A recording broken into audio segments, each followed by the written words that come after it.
il est très au courant, en tout cas, la personne qui est à côté de vous, qui a un avis très tranché sur la question. D'ailleurs, c'est Gérard Filoche. Bonjour Gérard Filoche. Bonjour. Vous allez bien, ça va? Oui, je vais bien, merci. Voilà, alors vous êtes membre du Bureau national du Parti socialiste, vous êtes même un sacré frondeur, si je ne m'abuse.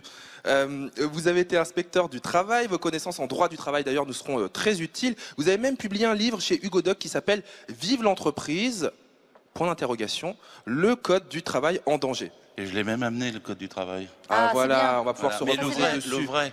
On va s'en servir. Celui qui fait 675 pages de loi et non pas 1,4 kg comme parfois on dit. C'est vrai. Parce qu'en fait, il est très petit et très lisible. L'autre, celui qu'on vous présente d'ordinaire, il a 3300 pages de commentaires. C'est comme si vous faisiez, je sais pas, François Sagan amendé par Marcel Proust. Mais le vrai code, c'est celui-là. Dites-moi si je me trompe, Gérard Filoche, Sauf que, attendez. Je sens déjà. On a commencé le débat en fait. Hein. Les commentaires dont parle Gérard Filoche, personnellement, je n'ai jamais débattu du poids ou du nombre de pages. Je trouve Mais que si, le MEDEF l'a toujours fait. Non, pas moi, pas le MEDEF de mon temps, jamais.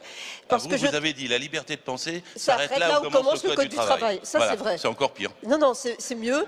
Et je voudrais préciser que ce que je pense que l'émission a très bien débuté, Valérie. Ce que souligne Gérard Filoche, c'est que l'épaisseur en plus, ce ne sont pas simplement des commentaires, c'est surtout les précisions apportées par la jurisprudence qu'il faut intégrer quand on doit maîtriser le droit du travail. Donc c'est normal de regarder plutôt le code épais que le code mince. Alors on en parlera tout à l'heure.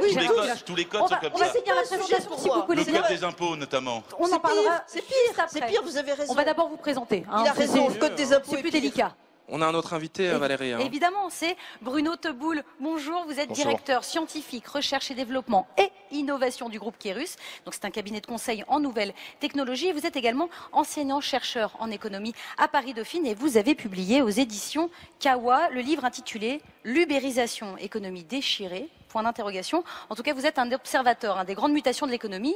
Ça tombe bien, l'ubérisation en est une, on en parlera tout à l'heure. Qu'est-ce que l'ubérisation? Combien d'adeptes? Quelles entreprises qui vendent quel type de biens ou de services? Toutes les réponses en chiffres et en animation sont dans le Data Flash de Juliette Jean. Ubérisation. Le mot fait trembler les entreprises du monde entier. Mais que signifie cette expression? Uber, société de véhicules avec chauffeur, est un monstre de l'économie. Son chiffre d'affaires double tous les 6 mois et l'application a déjà séduit plus de 200 millions de personnes dans le monde. Seulement voilà, les taxis, eux, perdent des clients et ils râlent. Aujourd'hui, Uber Pop en France, c'est fini. Mais l'ubérisation n'a pas dit son dernier mot. Elle a même donné des idées à d'autres secteurs. Dans l'hôtellerie, dans la restauration, dans tous les domaines ou presque, chacun peut désormais proposer ses services moyennant quelques dizaines, parfois même quelques centaines d'euros. Qui n'a pas cherché un appart Airbnb pour ses vacances? Avec ses 40 millions de voyageurs à travers le monde, la plateforme de location de logements entre particuliers pèserait aujourd'hui 2 fois plus que le groupe hôtelier Accor, pourtant dans le top 10 des acteurs du marché. En France, la SNCF tremble. Chaque mois, 1,5 million de personnes préfèrent voyager avec Blablacar, le roi du service de covoiturage. Affichant une croissance fulgurante de 200% depuis septembre 2013, la plateforme compte déjà 20 millions d'adeptes. Uber, Airbnb, Blablacar, les nouveaux entrepreneurs digitaux se propagent et bouleversent les règles du jeu économique. Alors, faut-il s'adapter ou bien stopper l'ubérisation de la société? Gérard Filoche, c'est quoi votre définition de l'ubérisation? C'est une pieuvre milliardaire qui se greffe sur les activités informelles, humaines, qui existent déjà depuis des décennies, sinon des siècles, pour pomper du fric. Depuis toujours, les gens ont des relations informelles. Moi, mon vieux père, il était menuisier, chaudronnier à la SNCF, mais le soir, il faisait des meubles pour le voisin. Ou alors, il allait le matin faire le jardin. C'est la monétisation de ça? C'est la monétisation de l'échange qui pose problème? Tout le monde se rend des services, et tant mieux. Mais ces services-là ne sont pas monétisables ni traduisibles par une plus-value qu'on peut extirper. Et ce qu'ils inventent maintenant, c'est comment piquer du fric là-dessus. Mais est-ce que, Laurence Parisot, est-ce que on détruit le rapport humain avec l'ubérisation? Bien sûr que non. D'une part, tout ce que vous décrivez, rien n'empêche de continuer à le faire. Ah oui? Et je pense que vous le faites, moi je le fais aussi, je suis sûre que vous le faites et que tout le monde le fait quand on peut rendre des services. En fait, ce que suppriment des mécanismes type Uber ou Airbnb, par exemple, ce sont tous les intermédiaires qui, au fur et à mesure des décennies passées, s'étaient greffés dans la relation entre l'entreprise qui offre un produit ou un service et le consommateur final. Donc ça, cette logique de circuit court, elle est très intéressante, elle est créatrice de valeur. Et en plus, ce que je trouve assez formidable et auquel il n'était pas facile de s'attendre, c'est que ça permet un nouveau mode de relations humaines. C'est ce que vous décriviez avec celle que vous avez rencontrée ce matin. Alors, je ne suis pas en train de dire que tout est idyllique dans cette nouvelle façon de faire. Bien sûr, Bruno Teboul. Oui, je voudrais quand même préciser, toutes ces plateformes, elles représentent effectivement une nouvelle forme de capitalisme. Les Allemands parlent de capitalisme des plateformes, par opposition à des sociétés dites collaboratives ou issues de l'économie du partage. Vous parliez de Blablacar, même si Blablacar n'est pas véritablement, pour moi encore, une véritable entreprise au sens collectif et au sens du partage, elle a pour volonté, pardonnez-moi, déjà de réduire, paraît-il, l'émission de CO2, et donc elle entre guillemets, se comporte comme un acteur un peu plus durable, un peu plus équitable, ce qui n'est pas forcément la vocation première d'Uber. Uber, petite précision, je ne sais pas si tout le monde sait, c'est véritablement l'apogée d'un capitalisme, on va dire, financier spéculatif, hors norme. Uber, c'est 2,3 milliards, d'abord, de fonds levés, dollars. Uber, c'est 45 milliards de valorisation, qui n'est pas encore une société en bourse, pour autant, mais 45 milliards de valorisation, et Uber, c'est un volume de transactions assez faible. Snapchat, racheté 18 milliards de dollars par Facebook, 3 millions de revenus, seulement pour 150 millions de pertes. Je ne vous parle pas d'Amazon, qui fait 20 milliards de dollars de chiffre d'affaires, qui a encore des pertes qui sont abyssales. Donc, ces entreprises, littéralement, elles ne créent pas véritablement de valeur au sens de l'économie, comme nous l'entendons. Je vais vous expliquer un entretien avec un VTC, qui en est à la 20e heure de sa journée, qui fait 110 heures par semaine, qui paye 20% à Uber et qui essaie de tenir le bout pour payer sa voiture, ses assurances, dont les cotisations sociales sont à sa propre charge, et qui, l'autre jour, a eu un accident parce qu'une dame reculait devant lui, qui a eu 1600 € de tôle pour réparer cet accident. L'autre jour, j'ai eu quelqu'un comme ça, il a dormi en bas de la maison pour prendre son client. Gérard Filoche, s'il ne veut pas faire ce job, il n'est pas obligé de le faire. Mais bien sûr, mais il n'a pas de sous, cet homme. Donc on le surexploite sans norme. Parce que quelle est la règle du beurre? Madame Parisot, vous devez le savoir. Quelle est la règle du beurre? Pas de droit, pas d'horaire, pas de salaire et pas d'obligation d'aucune sorte de formation ou de contrainte. Donc c'est un retour au quasi-servage. Vous m'entendez? Au quasi-servage. On va laisser je crois qu'il faut, dans le débat, peut-être distinguer ce qu'on peut dire du beurre et ce que nous avons tous appelé l'ubérisation de la société. Ah oui, c'est un mauvais mot, vous avez raison. Parce que Uber est une société très particulière. Il y a un état d'esprit et une méthode développée par Uber que je n'apprécie pas beaucoup. Laquelle exactement? Uber arrive partout dans le monde en enfreignant la loi directement pour pousser de manière très agressive la place et s'imposer. Que vous disiez, Gérard Filoche, que ceci impose de revoir le droit du travail, le droit des sociétés aussi, le droit du commerce, parce que notre droit, d'une manière générale, n'est pas adapté du tout à la numérisation qui va très très vite. Mais le point important, c'est que cette numérisation, pour sortir de l'ubérisation, elle est là. Qu'on le veuille ou non, elle est là. Les consommateurs en veulent, les clients en veulent, les nouveaux entrepreneurs pensent les choses comme ça. Valérie, j'ai une question d'Antonia dans le public qui est ici. Bonjour Antonia. Question de bon sens d'ailleurs. Bonjour, donc j'ai une question particulièrement pour Madame Parisot et Monsieur Filoche. Donc pour beaucoup, l'ubérisation de la société, c'est quelque chose de positif. Alors je voulais vous poser la question à vous, pourquoi d'après vous ça fait si peur? Oui, parce qu'il y a une raison simple. Madame Parisot l'a effleuré. Elle a dit, donc il faut adapter le droit. C'est un débat sur le droit du travail, on l'a tous en ce moment. Qu'est-ce qui s'est passé pendant 100 ans? Depuis 1910, où il est né un code du travail. On a adapté les entreprises au droit du travail. C'est-à-dire qu'on a protégé les humains qui produisaient, on a respecté leurs droits, leurs horaires, leur vie, leur salaire. Et la mode actuelle, c'est d'adapter les humains à l'entreprise. Donc, de les subordonner en faisant comme les VTC, qu'il n'ait plus d'horaire, plus de salaire, plus de règles, plus de contrats et plus de cotisations sociales. Il est vrai que ça manque un peu d'encadrement, peut-être. Excusez-moi, les voituriers n'ont pas de cotisation sociale. Le gars avec lequel je discutais, je lui dis mais vous payez vos cotisations, il me dit j'ai pas assez de sous pour pouvoir le faire. Les voituriers, qu'est-ce que vous appelez les voituriers? Les voitures, tourisme avec chauffeur. Ah d'accord. Ah oui, vous n'êtes pas habitués à ces voituriers-là. Non mais écoutez, les voituriers, comme vous dites, sont en général des auto-entrepreneurs, n'est-ce pas?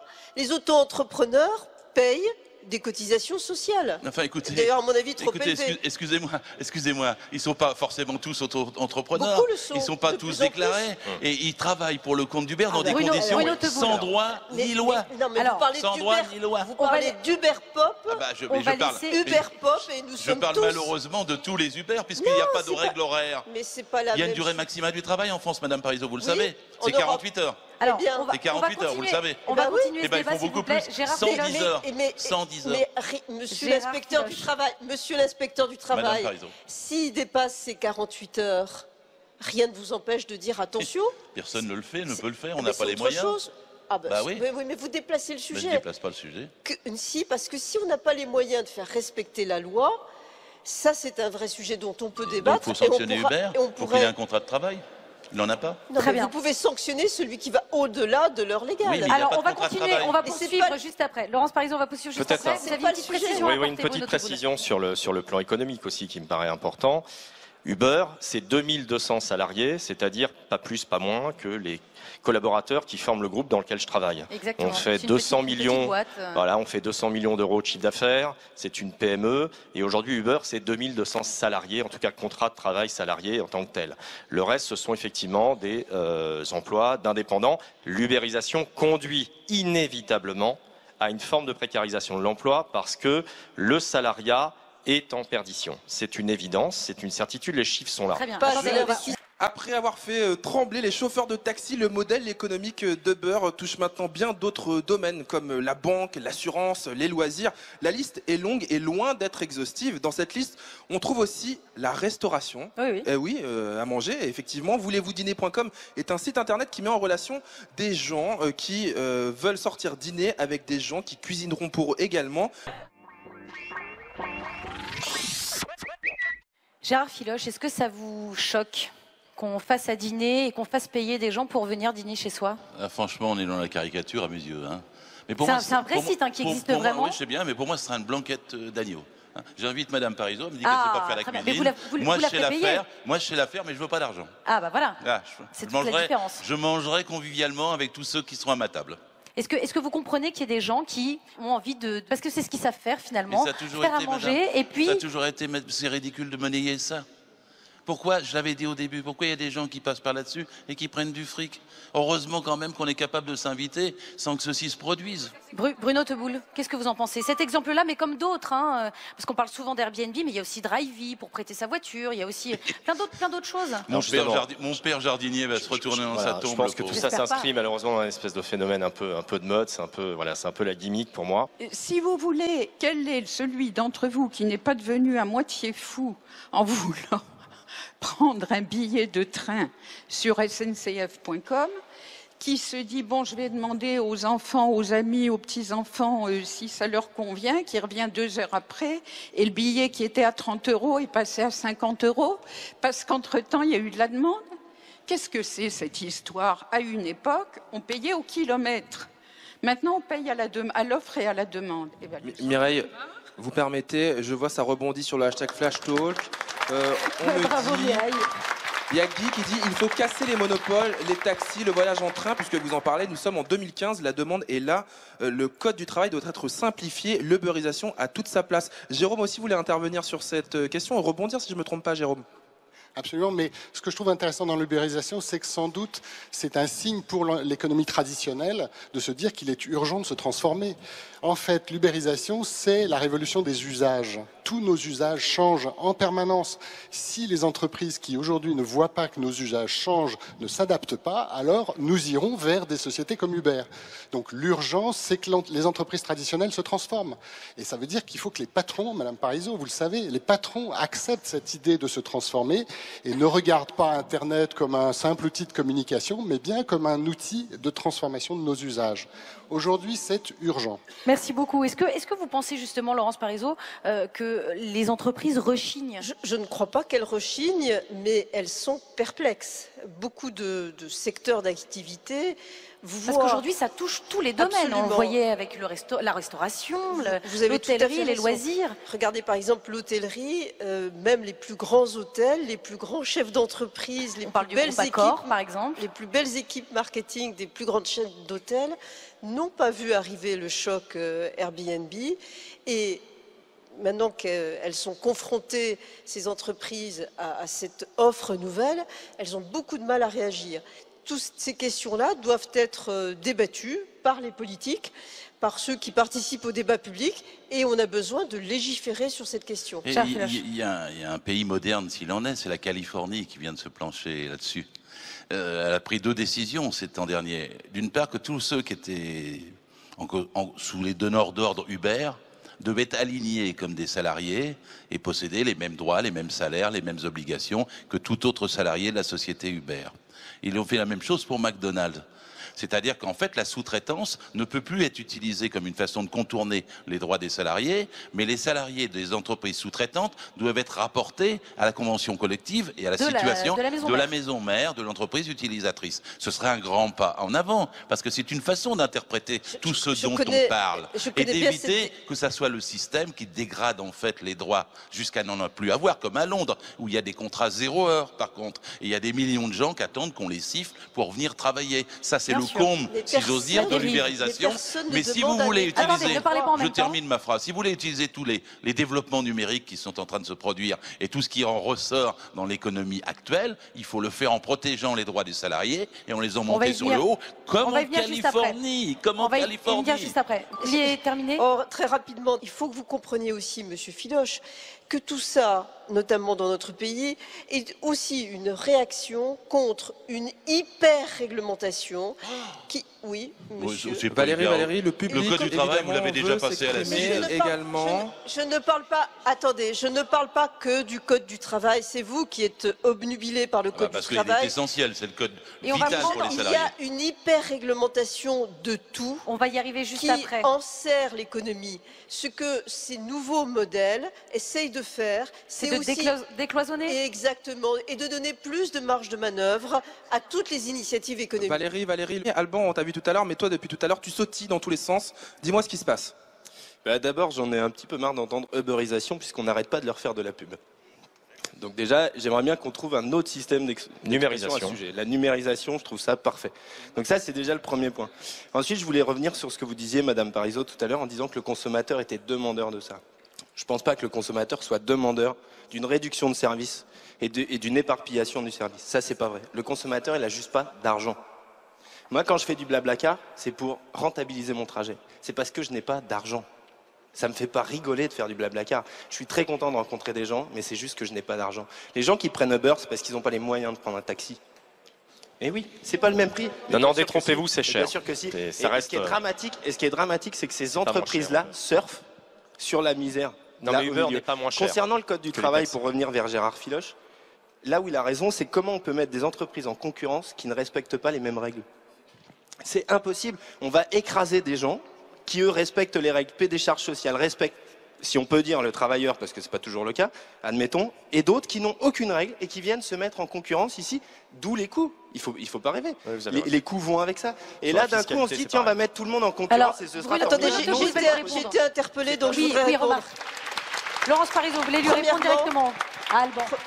Premièrement, figurez-vous que je suis chef d'entreprise. Mon entreprise, elle était plutôt issue de l'économie traditionnelle. Mon entreprise, elle est née en 1938. Donc, bon.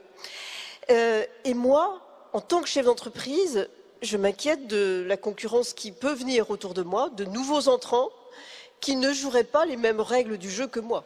si on parle juste d'Uber, je ne suis pas à 100%, loin de là, à l'aise avec l'entreprise Uber. Moi, je parle du modèle économique que les circuits courts permettent avec la digitalisation. Est-ce que vous utilisez Blablacar uniquement parce que vous n'avez pas beaucoup d'argent? C'est tout à fait possible, mais je vois que vous êtes jeune et que vous avez le temps de progresser dans la vie et dans votre carrière professionnelle. Il n'empêche, attendez, il n'empêche que vous avez au moins ce service aujourd'hui. S'il n'était pas là, vous auriez encore moins de possibilités. Ah bon? Alors pourquoi vous l'utilisez? Parce que c'est plus pratique, ça va plus vite. On est d'accord. C'est bien. Le il y a bien un service en plus. On peut très bien. Il existe sur Facebook des groupes. Où vous faites Paris-Nantes, par exemple, il y a un groupe Paris-Nantes. Exactement. Il existe d'autres solutions. C'est ça l'économie d'aujourd'hui, c'est pléthore de services. C'est toute une gamme avec des modalités et des coûts différents. Et il y a une chose qu'on n'arrive pas à bien intégrer. L'économie d'aujourd'hui, elle est d'abord de services. Ou numérique. Bruno Teboul, alors attendez. Sauf que la tertiarisation de l'économie, malheureusement, encore une fois, détruit l'emploi, mais on ne va pas y revenir. C'est faux. C'est réel, puisqu'aujourd'hui... Regardez en France cette année, le seul secteur qui a créé de l'emploi net, c'est le monde des services. Qui est-ce qui détruit de l'emploi? C'est l'industrie et l'agriculture. L'informatique n'a pas créé autant d'emplois. Mais l'ensemble des services, oui. C'est implacable. On écoute Bruno Teboul. Aujourd'hui, le seul actif, il est immatériel. Ce sont les algorithmes et les données. Donc c'est très important. On est vraiment dans l'ère de la virtualisation totale. Et aujourd'hui, la véritable menace, elle est sur la normalisation, la transparence, la régulation, effectivement, des algorithmes et des données, notamment. Bruno Teboul, est-ce que ubérisation ou numérisation, appelons-la comme ça, est égale à précarisation? Alors d'une certaine façon, oui. Et définitivement, oui, bien sûr. C'est une forme de précarisation de l'emploi et du travail. Et en même temps, c'est une mutation du travail, véritablement, qui est en train de s'accomplir sous nos yeux. Tous patrons, mais avec moins de droits et non, moins pas forcément tous patrons, encore une fois, parce que tout le monde n'est pas patron pour autant. C'est pas parce que vous allez mettre en location, il faut vraiment faire la nuance entre des gens qui travaillent pour des sociétés comme Uber et des gens qui vont mettre en location leur simple appartement sur Airbnb.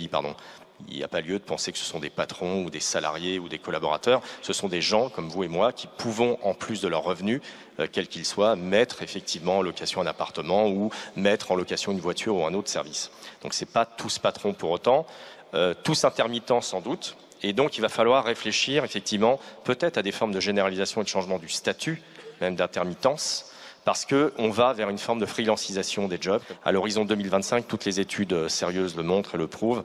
En France, c'est quand même 3,5 millions d'emplois qui seront supprimés. En moins. Et donc, il faut penser d'ores et déjà à des mesures comme le revenu universel, ce genre de choses qui ont été mises en œuvre et testées, par exemple, en Finlande, qui sont discutées en Suisse.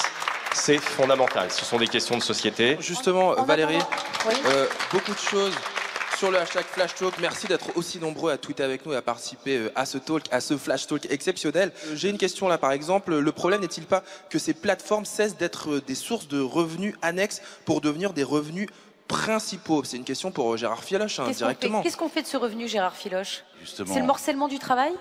Oui, bien sûr, tout ce qui est précaire. Et d'ailleurs, en fait, c'est aussi une perte de productivité, parce que pourquoi on renoncerait à l'industrie pour avoir des services qui en plus se dégradent en cascade?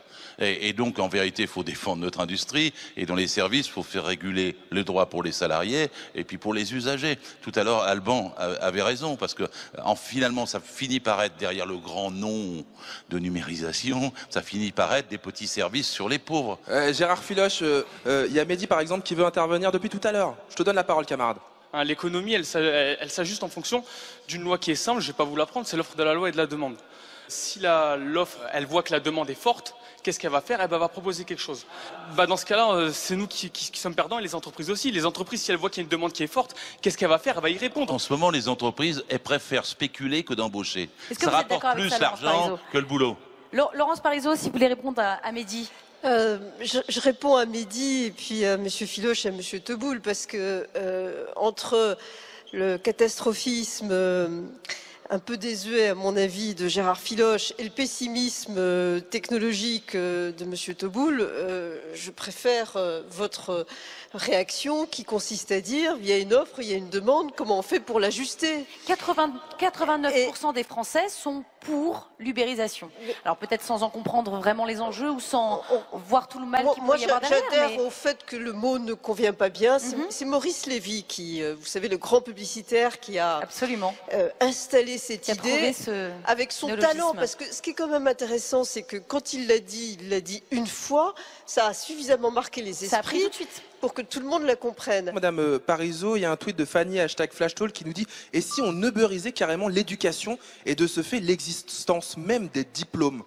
C'est une vraie question. Et pour aller dans le même sens, il y a Jeanne Dessy qui nous dit « L'ubérisation répond à un problème concret qui est le besoin de simplification et de flexibilité de la société et de ses règles. » Sur l'école, il y a déjà beaucoup de programmes qui permettent l'utilisation de tablettes, de contacts directs avec le prof à des moments autres que pendant le cours. Donc c'est en cours. Les internautes ont plutôt tendance à vouloir s'adapter.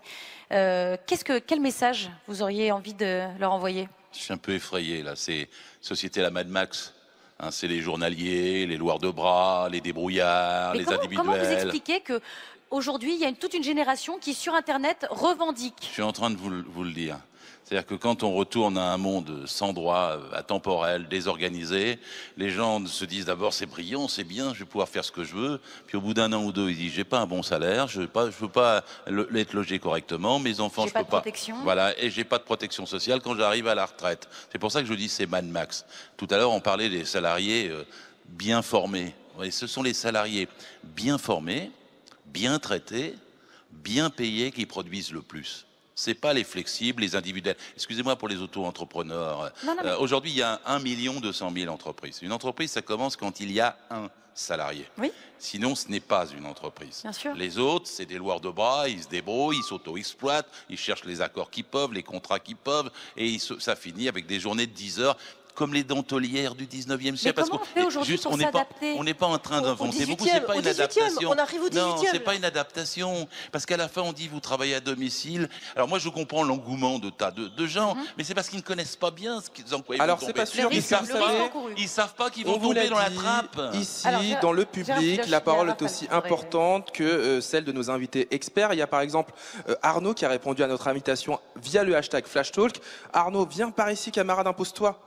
Et dis-nous ce que tu as envie de dire sur ce débat. D'abord, il ne faut pas confondre numérisation et ubérisation, comme c'est en train de vriller, entre guillemets, parce que c'est pas du tout pareil. Une entreprise doit se numériser, ils cherchent tous à le faire, mais ils ont peur d'être ubérisés, donc c'est bien différent. Pour revenir sur l'histoire de l'emploi, qui est clé, et c'est de là d'où naissent toutes les craintes, il y a quelque chose que je ne comprends pas dans le débat, c'est que, on a bien vu dans votre petit sujet, ce sont surtout les grandes entreprises en situation de monopole ou de leadership qui ont peur de se faire ubériser. Typiquement Accor face à Airbnb. Comment on peut être contre? Je comprends qu'on veuille protéger les salariés et, par le statut de l'employé, mais il y a plein de gens qui n'ont pas d'emploi. Et grâce à l'ubérisation, on donne accès à plein de gens qui sont sans emploi à une première expérience. Donc comment un homme politique, surtout de gauche, peut défendre les situations de monopole face à des gens sans emploi? Je ne comprends pas. Alors, il va vous expliquer ça très bien. Ce qu'on est en train de nous dire, c'est que, vu qu'il y a du chômage, on peut peut-être repartir au salariat sans droit. Eh bien, je ne crois pas. Parce que je pense que s'il y a du chômage, c'est parce que les droits des salariés ont déjà été attaqués. Et donc, en fait, il y a déjà une dégringolade en cascade, et à la fin, on vous tire le bout du poil de la trompe du mammouth, et on vous dit, travaillez pour rien, soyez loueur de bras, soyez auto-entrepreneur, mettez-vous à votre compte, et puis par ailleurs, l'entreprise, c'est fini. Ça, je sais pas si j'ai bien entendu Arnaud, je crois qu'il t'a traité de mammouth. C'est pas très grave. Non, mais juste une chose, c'est que travailleur, ce n'est pas un statut juridique, avant tout, c'est une situation économique. Et il faut donner la possibilité aux gens d'être rentrés dans ce statut avant de le défendre. Enfin, c'est ma conception. Oui, mais en respectant le droit de l'homme. Parce que le droit du travail, c'est un droit de l'homme. Mais arrêtez de voir des gens comme des satans. Uber, c'est peut-être pas le meilleur exemple, mais Madame Parisot n'est pas à l'aise avec Uber, mais si on prend Airbnb ou d'autres, c'est pas des satans. Il y a d'autres plateformes qui justement traitent de cette question, si je puis me permettre d'intervenir, notamment Amazon Mechanical Turk, qu'il faut aller voir, hein, TaskRabbit ou Full Factory. Enfin, ils vont pas être contents, mais c'est la réalité. Ce sont des plateformes de mise en relation, donc de gens, de prestataires, voilà, qui font du télétravail, de type traduction, du web design. Donc ce sont quand même des travailleurs un peu qualifiés et qui aujourd'hui se retrouvent sur une plateforme mondialisée. Hein, je ne sais pas si vous êtes au courant du taux horaire. Ouais, mais c'est dramatique. Donc du taux horaire qui sont pratiqués sur ces plateformes, on parle de $1 aujourd'hui. Hein, ces travailleurs vendent leur force de travail pour $1. d'accord, 1 $ de l'heure. Donc est-ce que ça c'est une évolution et un progrès pour l'humanité? Je ne pense pas. Donc s'acharner à tout prix à vouloir de la croissance sans préserver effectivement l'emploi La protection aussi. et la protection effectivement et là salariés. Jean-Gérard Filoche et salariés, Bien sûr. c'est complètement suicidaire. C'est Et plutôt vous êtes l'anthropocène. Toujours très C'est très la- nombreux via c'est le hashtag dangereux. FlashTalk qui a communiqué avec nous. Par exemple, Fiona qui nous dit à ce moment-là, n'importe qui peut vendre n'importe quoi, plus personne n'a besoin de diplôme et tout deviendra payant. Un autre tweet également, si ça marche, c'est juste parce que ces entreprises proposent juste un service équivalent, voire supérieur et moins cher. Le consommateur réfléchit simplement en termes de rapport qualité-prix. C'est la loi de la concurrence. Je ne sais pas si tu as envie d'aller dans ce sens, Pierre, C'est pas aussi, qui a moins cher, répondu à notre malheureusement. invitation. Et c'est même pas moins cher. Non, le débat est intéressant, mais on parle de quelque Bon, chose. merci. Merci. Non, mais c'est quelque chose, c'est un fait, c'est là. On parle de quelque chose qu'on est. Là, je sens dans vos interventions que vous essayez de lutter contre une lame de fond. Or, elle est là. Et la vraie question, moi, que je pose, notamment à l'homme politique, Gérard Filoche, et aussi à la société civile, c'est qu'est-ce qu'on fait? Qu'est-ce qu'on fait maintenant qu'il y a des salariés qui sont freelance? Qu'est-ce qu'on fait maintenant qu'il y a des comment dire ça, des sociétés qui ferment, des choses comme ça? Est-ce qu'il n'y a pas un rôle du politique, justement, de travailler là-dessus sur ces jeunes salariés, J'entends notamment? bien, mais puisque vous m'interpellez, je nie que ce soit une lame de fond. Parce qu'aujourd'hui, parmi les actifs, il y a 93% des actifs en France qui sont salariés. Jamais eu autant, ça c'est vrai. Jamais eu autant. Le salariat a gagné. On ne pourra jamais le faire reculer historiquement, parce qu'il gagne dans le monde entier. Écoutez l'Organisation internationale du travail qui vous dit qu'il y a 1 milliard de salariés de plus dans les 50 dernières années. Donc ce n'est pas l'économie informelle qui va gagner. L'économie informelle, elle est condamnée. Et l'organisation du travail, pour progresser, c'est l'envers du beurre qu'il faut faire. C'est évidemment développer le salariat. Alors, Et Laurence Parisot, il n'y a plus que 7% de non-salariés. Ils ont des problèmes d'ailleurs en tout domaine. Voilà. C'est aussi de mettre tout le monde à égalité, vous l'avez un petit peu dit, Madame droits Parisot. les droits du salariat, c'est les droits les plus Pas importants. seulement du salariat, Aujourd'hui, il y a on aussi attaque des le droits code du travail. d'entreprise, des choses comme Aujourd'hui, ça. où on attaque le code du travail, la fonction publique, Alors, c'est ce justement. qu'il faut défendre en premier. Justement, Laurence Parisot, vous vouliez Ouais, également intervenir. Je pense que personne n'attaque personne. Je pense que nous sommes face à une mutation prodigieuse. Je ne sais pas, on ne peut comparer ça à l'invention de la machine à vapeur. Et cette mutation prodigieuse nous oblige à tout réviser, à réviser des cadres juridiques, à réviser des modèles économiques, à intégrer le fait que de toute façon, tout ceci s'accompagne, ou plutôt a été précédé par la mondialisation, que la mondialisation ne va pas disparaître. On aime les échanges, on aime passer les frontières. Et à partir de là, je trouve qu'il ne faut pas tout mélanger. Et je n'aime pas qu'il y ait des certitudes qui soient là, émises pour faire peur à tout le monde. La numérisation, c'est peut-être une chance pour que la France Mais sorte vous n'en de êtes la pas sûr. mélasse dans laquelle elle s'engloutit depuis des années. Donc prenons les choses sérieusement et non pas d'une manière radicale et caricaturale comme vous le faites. Alors, excusez-moi, c'est ni caricatural ni radical de défendre les droits des salariés. Ce sont eux qui produisent les richesses et qui n'en ont pas la part qu'ils Et méritent. prévenir de certaines Une entreprise n'est rien sans salariés. Et c'est toujours eux qui La passent sous la fonction table. publique, elle ne crée pas de richesse. La c'est fonction pour ça, publique. et c'est pour ça que attendez, les salariés du privé comme du public, Ah, bien entendu, d'accord. tous sont salariés à mes yeux et tous produisent plus que ce qu'ils gagnent. Ce sont les employeurs, les actionnaires qui emportent le reste. Le Et donc débat en pourrait vérité, continuer encore ce qu'il des faut, heures, c'est Gérard redistribuer Filoche. les richesses. Et les richesses, les salariés doivent avoir leur part. Je ne pars pas sur autre chose. Je tiens à l'essentiel parce qu'il s'agit là derrière, ce qu'on discute depuis tout à l'heure, de voir si on peut avoir à moindre coût des services et des services plus rapides et plus bas. Vous appelez ça circuit court, mais en vérité, ça va être une dégradation de ce à quoi les gens non, peuvent pas attendre. forcément. Pas forcément. Un dernier on point aura hein, un dernier- sur alors, l'économie, dernier mot de sur conclusion, l'économie en une numérique, phrase. sur l'économie numérique et sur la productivité, le fameux paradoxe de Solov qui explique que effectivement, malheureusement, c'est pas parce qu'une entreprise a un niveau d'informatisation très élevé que c'est corrélé directement avec sa productivité. Donc, il faut vraiment relativiser la Raison croissance gardée là-dessus. numérique et avoir à l'esprit que tout n'est pas gagné, Mais tout le n'est pas numérique, c'est condamné. pas l'informatique, vous confondez là. Pas forcément l'informatique, je suis d'accord, j'ai Oui. voulu, par une simplification, parler d'informatisation, mais on parle bien de numérisation des processus nouvelles de technologies. production, de distribution, etc. dans les entreprises. On est bien Merci d'accord. beaucoup, on va s'arrêter là-dessus. Merci infiniment.